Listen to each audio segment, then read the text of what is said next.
মেয়েরা বেশিরভাগ সময় কাঁদে, কখনো কারণে আবার কখনো অকারণে, কখনো নিজের জন্য আবার কখনো তার প্রিয় মানুষগুলোর জন্য, আবার কখনো কখনো নিজের আপন বাসাটা খুঁজে না পাওয়ার জন্য। মেয়েরা আসলে অভিনেত্রী ভাই, কারণ তারা নিজেদের কথা চিন্তা না করে অন্যের ভালোর জন্য নিজের ভালো থাকা খারাপ থাকা সবকিছুকে মেরে ফেলে।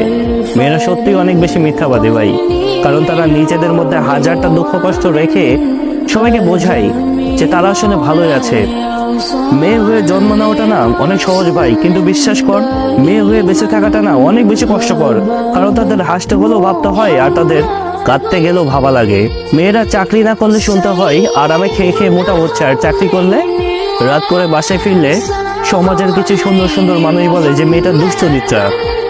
মেয়েরা প্রতিবাদ না করলে সবাই ভাবে সমস্ত দোষ বোধ হয় ওই মেয়েটার, আর প্রতিবাদ করলে সবাই বলবে ওই মেয়েটা বিয়াদব। বিষয়টা দুঃখজনক হলো না দোষ, বিশ্বাস কর এটাই সত্যি।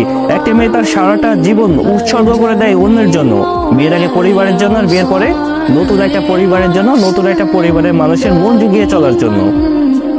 তারপরেও একটা মেয়ে বুঝতে পারে না যে তার আসল পরিবারটা কোনটা।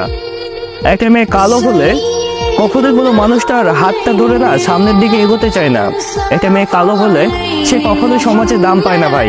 লোকে বলে মেয়েদের নাকি নিজস্ব কোনো বাসা বাড়ি হয় না, কিন্তু সত্য কথা বলতে কোনো মেয়ে ছাড়া না কোনো বাসা বাড়ি সম্পূর্ণ হয় না। মেয়ে মানে বাধ্য হয়ে থাকা, ঠিক করে বসো, ঠিক করে হাঁটো, ঠিক করে কথা বলো। কেউ জানতেই চায় না ভাই যে আসলে সেই মানুষটা কিভাবে থাকতে চাই, কিভাবে সে স্বাচ্ছন্দ্য বোধ করে।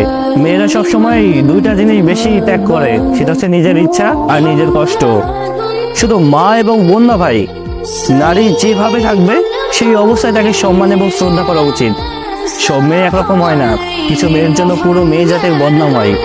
মেয়েরা মায়ের জাত, বিশ্বাস কর ভাই, তারা না কখনোই খারাপ হতে পারে না।